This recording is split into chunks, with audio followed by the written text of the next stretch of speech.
What would be the basis in his mind? I don't know if you can get in his mind for Netanyahu to characterize the Iranians as barbarian.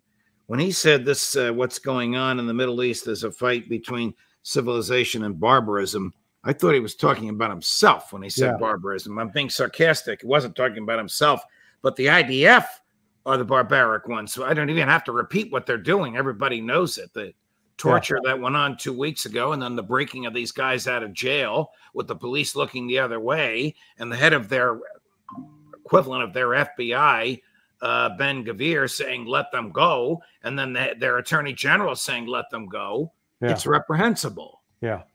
Yeah, no, it is. That's the narrative. And what people forget is 1981, Ronald Reagan had just taken office, and the Israelis come through the door with the CIA and asked Reagan for permission to supply arms to Iran. Okay? This was in the days of Ayatollah Khomeini, who is far more radical than anybody than the current leaders of Iran, far more radical.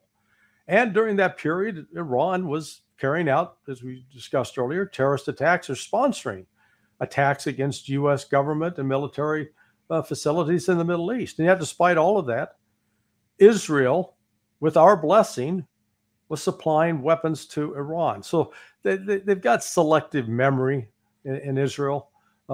Back then, they didn't mind dealing with this most barbaric of cultures, as they describe it, because they found it useful to them. Now, it's no longer useful.